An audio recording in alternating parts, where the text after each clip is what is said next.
probably would have made less money, but it would have been a better fight if it would have happened in 2010, 2009, 2011, 2012, between 154 and 160. That's when exactly when that motherfucker could actually make a weight. That's when he was actually still fighting. He was winning. It was before he lost to Sergio Martinez in September of 2012. I mean, that's when they were actually talking about fighting back then. I don't know if you guys remember that. Yeah, they were talking I do. about that back then. Yeah, so they should have had it then. You know what I'm saying? And to be honest, that actually was a close fight in my opinion. The Canelo back then versus that Chavez, that's a fucking excellent fight. But to have it today, when we've got a unfocused Chavez who, you know, hasn't looked good since Sergio Martinez, you know what I'm saying? He hasn't looked good after fucking Fanfara. He fought Dominic British or bitch, whatever his name is. He fought that nigga. You know what I'm saying? And he won every round, but he still looked like shit. So what's the fucking point? Before that, who'd he fight? Marco Reyes. He looked like shit in that fight, too. I think, if I'm not mistaken, he was hurt in that fight. Like, get the fuck out of here, man. I'm trying to see this bullshit-ass fight. And anybody who fucking tries to support this shit, you either Mexican or biased, one or the other. Get the fuck out of here. You know man. what?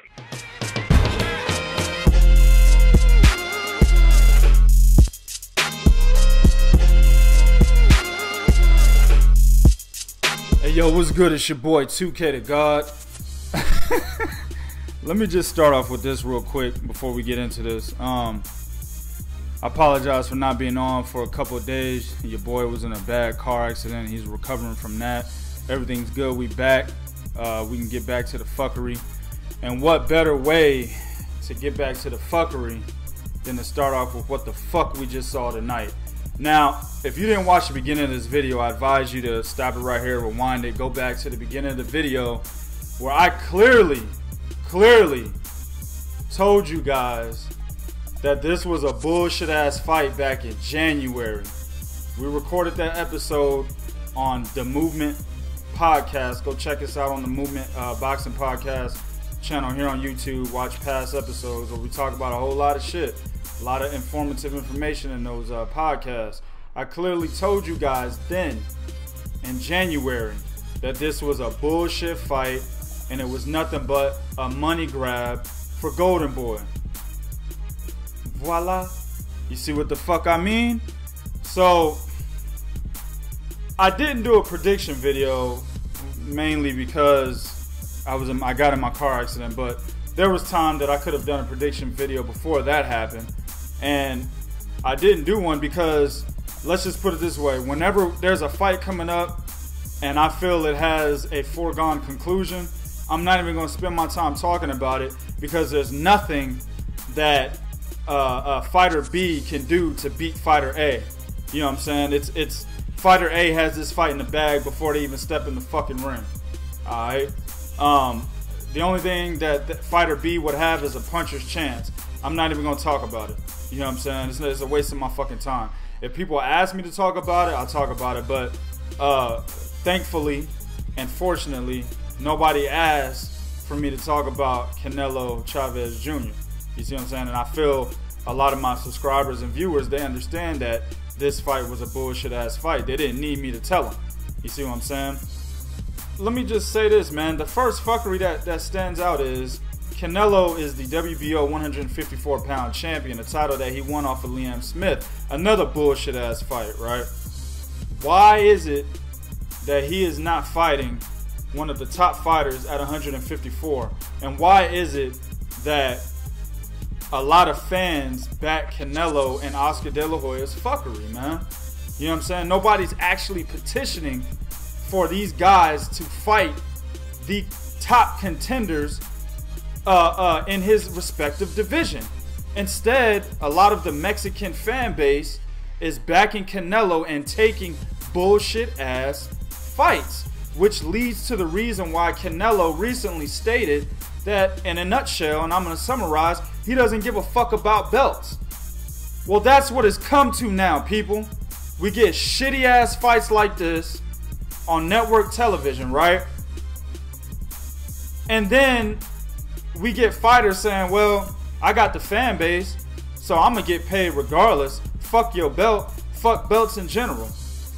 You see, there was a time where boxing was about one belt, right? Long time ago when boxing was the inception of the sport, we had one belt and 6 divisions, correct?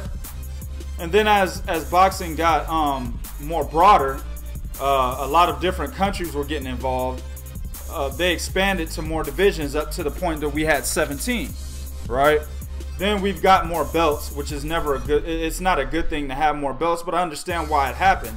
They wanted more champions, you wanted more money to flow in, etc., etc. Even though these organizations are supposed to be non-profit, we all know, better than to think that these organizations are not getting any money under the table. That's one of the reasons why they don't want an undisputed champion in a respective division, because they lose money. They get more money when there's more, when all titles are distributed between 4 different fighters. Okay, but even at that time when we had 4 different titles, which is what we have today, there was a time in the past where those titles mattered. Money matters. I'm not saying money doesn't matter. These fighters put their life on the line, you know what I'm saying? This is their career, just like any other career that we may have. This is what they do to make a living. Money does matter. But when it gets to the point where legacy no longer matters, and I'll make a pretty good analogy here. Let's look at a regular job we have, right? Let's say you're an engineer and you do so you build engines, let's say that, right? You're getting paid a salary, right? But your body of work is not up to par with a higher paying salary, right? But you still get that higher paying salary. They still give it to you, regardless of the fact that your body of work does not apply in the effect in which you deserve that higher paying salary. But not only do you get that higher paying salary you're looking at, but you keep going higher and higher and higher. What eventually are you going to start to believe? That you ain't got to work hard to get paid. That certain accolades don't matter, like getting Employee of the Month. You know what I'm saying? Being recognized for your body of work. Okay? None of that shit fucking matters, because you're getting raises and promotions to not work hard. You see what I'm saying?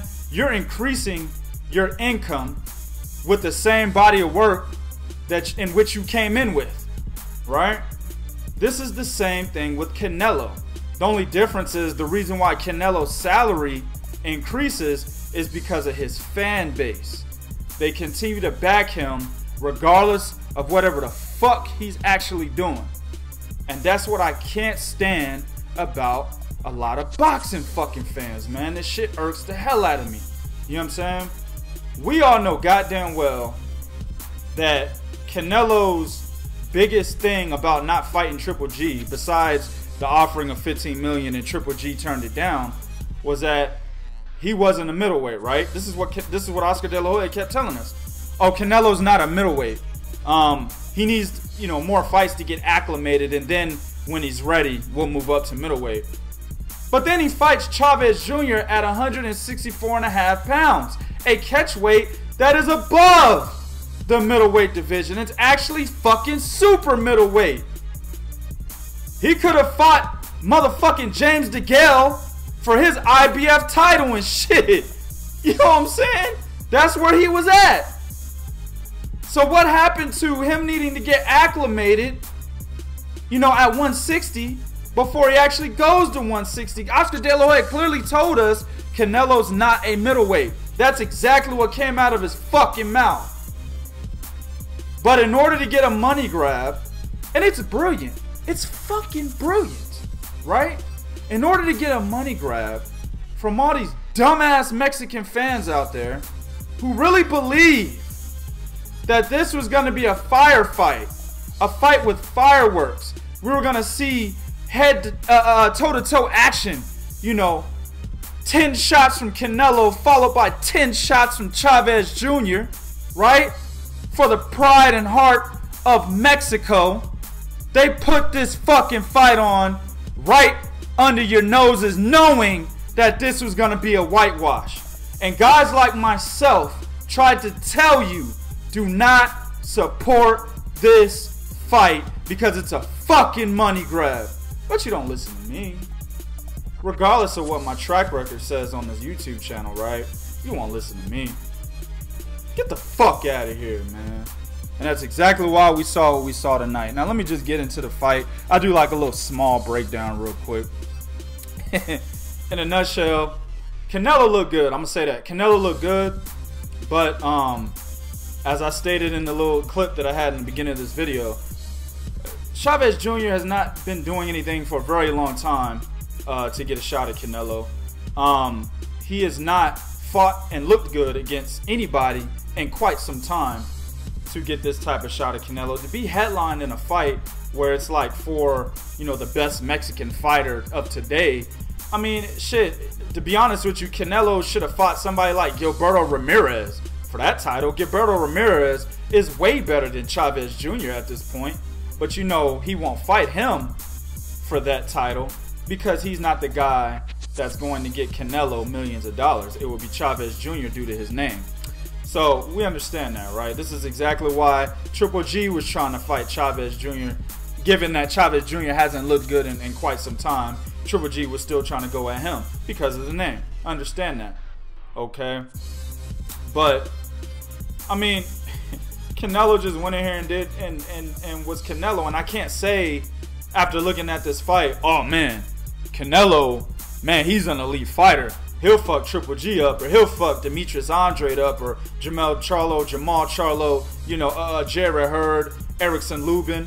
You know what I'm saying? I can't say after watching him fight a washed up motherfucking fighter and Chavez Jr. that he's better than any of those guys. Daniel Jacobs, you know, Billy Ho. But what I will do is continue with the opinion I had prior to the fight, right? Because nothing's changed. You know, I don't think any differently of Canelo as far as skill-wise, because this isn't a good measuring stick of a fight. I'll keep the same opinion I had before. You see what I'm saying? So, I mean, he threw off some good combinations. One thing I will say looked very good, but he had it before this fight. I mean, I don't know how much this is going to matter, but he likes to lead with the uppercut. He'll lead with the uppercut and follow with a left hook. If he leads with the right uppercut, he'll follow with a left hook. Sometimes he'll lead with the left uppercut, follow with a right hook. I actually like that little combination that he does. He steps back, then he steps in, throws it, and then he'll come back over with a right hook or a left hook, depending on which side that he threw the uppercut on, respectively, right? I like that about Canelo. He can lead. He can throw the lead uppercut with either hand. Also, he likes to throw the counter uppercut with either hand.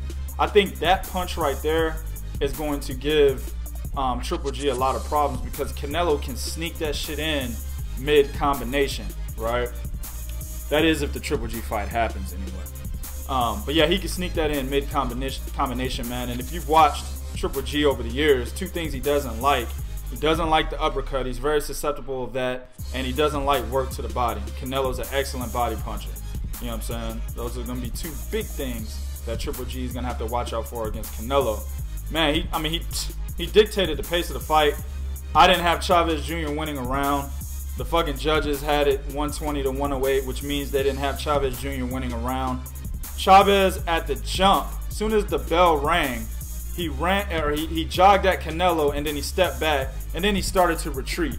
You know what I'm saying? There was he didn't try to fight Canelo at any point of this fight. Maybe certain spurts of certain rounds. I think it was round 8 or 9 where it was actually close and it was a round that he could have gotten, but it's only because Canelo took the fucking round off, and in my opinion, he still had better body of work in that round, even though he took it off. But it seemed to me Chavez Jr. was retreating from round 1. He wasn't engaged in the fight. He didn't really want to trade with Canelo, which is odd because he's clearly the bigger man. He's taller, and he's a natural super middleweight to fucking light heavyweight, right? He fought Andre Fonfara at light heavyweight, and I think he fought Marco Reyes and Dominic Bertish at 168. So he's a naturally bigger guy, right? Even though Canelo walks around like 185, 190, but he fights at 154. That's where he's been fighting for a while now, between 154 and 160, right? So he's naturally the bigger guy. And it's crazy that he didn't try to apply more pressure like he did in the 12th round against Sergio Martinez, right? Again, we're about 5 years removed from that fight, and it's a totally different Chavez Jr. than it was, from then. But still, it's odd. And it's odd to the point where I kind of believe, and this further supports my money grab theory, this fight was thrown. Go ahead and hit the dislike button. You know what I'm saying? Go ahead and say in the comments, I don't know shit about boxing, which clearly false. Everybody knows that watches my videos know what's up, right? But it looked like a thrown fight.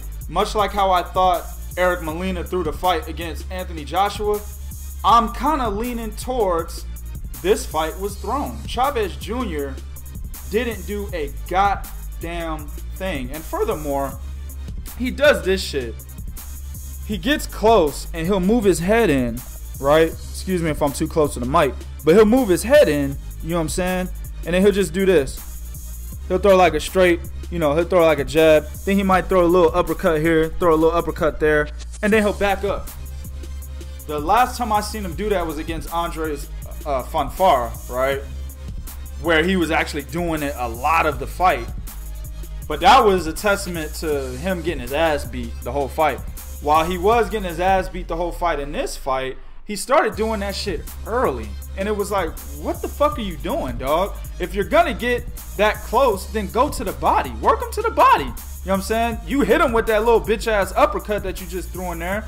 Throw a more full-fledged uppercut where you're actually sitting down on the punch and make him move. Make him buzz him, dog. Also, he would have Canelo up against the ropes where he wanted him, right? A guy like Chavez Jr., he's not very high volume, and he's a good body puncher. So if he's got his opponent up against the ropes, that's where he has his chance to tee off on the guy because he can't go anywhere. Or at least Canelo's case, he wasn't even trying to go anywhere. He was baiting the motherfucker up against the ropes, right? When he had him there, he didn't even throw many punches. He would throw like 2 or 3 punches and then back the fuck off. So it's, to me, man, fuckery doesn't escape me. And I'm willing to go out on a limb to call out the fuckery. And me going out on a limb in this situation is saying this fight was possibly fucking thrown. You know what I'm saying? Anyway, man, 120 to 108, easy fight for Canelo. The only reason why I watched it is so I could do a video for y'all, a recap video, telling y'all that I knew since January that this fight should not have gone down. I want you guys to really look at the landscape of boxing and start picking out these cherry pickers, and we need to petition as fans of the sport and try to make these motherfuckers give us better fights. The Adonis Stevensons, you know what I'm saying? The Canelos, the fucking Billy Ho Saunderses. We need to petition these motherfuckers and make them give us better fights, because without the fans, there is no sport of boxing. Remember that shit. They make their money off of us. So we need to petition this shit, man. No longer should we actually wait, weeks, months, possibly a year to see a matchup, only to find out when that day comes and that night comes, it was a clear money grab. That's all it was. So in Canelo's case, we need to petition that this Triple G fight actually fucking happens in September. Like Oscar's trying to tell us, right? But something that could actually happen that people ain't looking at. On the undercard, you had David Lemieux. And if you watch the HBO broadcast, I watched the split broadcast. I watched the Box Nation and HBO because the streams are real fucked up. But I watched the Lemieux fight on the HBO broadcast. Jim Lampley kept mentioning Canelo at the end of that fight for David Lemieux, right? I think he mentioned it a couple times during the fight. Trying to plant the seed out there. You see what I'm saying? Trying to get y'all to actually hear it. You know what I'm saying? But it won't manifest in your subconsciousness. You know what I'm saying? It won't be there because you're too busy thinking about Triple G Canelo. But in reality, since David Lemieux is signed with Golden Boy, we could possibly see a Canelo-David Lemieux fight this September. So don't get your hopes up. We need to actually petition. Where does Chavez Jr. go after this? Man, that motherfucker need to go home, get a nice ass back massage from his girl. I heard he got a nice looking girl. I ain't seen her yet. You know what I'm saying? Go ahead and get you a nice little back massage. Maybe get you some Linda Lovelace type of dome. You know what I'm saying? Get you some ass, because you can't fuck while you're in training camp. And then right after all of that is done, announce your motherfucking retirement, dog, because there's really nothing left for you to do in the sport of boxing. You're done, fam. As for Canelo, I just said it. Fight Triple G, motherfucker. We tired of seeing you in bullshit-ass fights against guys where we know you're going to win, okay? And it's funny because Canelo, while he is a good fighter, he's got a nice little skill set. He has improved since Floyd Mayweather. There's a lot of things that I see in his style now that he wasn't doing prior to the Mayweather fight that he's doing now after. That actually looks like things that Floyd Mayweather does. For example, the counter uppercut on the inside. That motherfucker will roll his shoulder like that, and then he'll come back up with the uppercut. That's something that Floyd Mayweather has done, and that's something that Canelo Alvarez has adopted from him. So, while he has improved, I'm still not sold on Canelo, right? Here comes the bullshit for you Mexican fans. I'm still not sold on Canelo being able to beat the top guys at 154. Jamal Charlo left, but Canelo fights in between 154 and 160, so we can add him. I don't think he beats Jamal. I don't think he beats Erislandy Lara. I didn't think he beat him the first time, and I definitely don't think he beats him in a rematch. I definitely don't think he beats Demetrius Andrade, right? I think Vanez, and I've said this for a long time, I think Vanez Martirosyan gives him a hell of a fight. A fight that Vanez could actually win, right? I think Jermell Charlo is actually a close fight. That's probably the best bet for him besides Jarrett Hurd, who I don't think is top level yet, but he does have a belt, so we have to mention him. I think Canelo can beat Jarrett Hurd, but the closest out of the guys we actually think is top level would be Jermell, because Jermell he's been making mistakes since he's moved over from Ronnie Shields to Derek James as his trainer. He's been making mistakes, thinking that he is more of a power punching type of fighter and fighting more like his brother Jamal instead of fighting the way he was with Ronnie Shields, where he was using the outside, he was throwing combinations, fighting behind his jab, more of a defensive fighter trying to elude shots. He wasn't doing that. He's not doing that anymore. So this new Jermell Charlo, I think Canelo has a chance to beat him. But everybody else at 154, he probably loses that shit. I'm not sold yet. You know what I'm saying? So, in a nutshell, man, bullshit ass fight.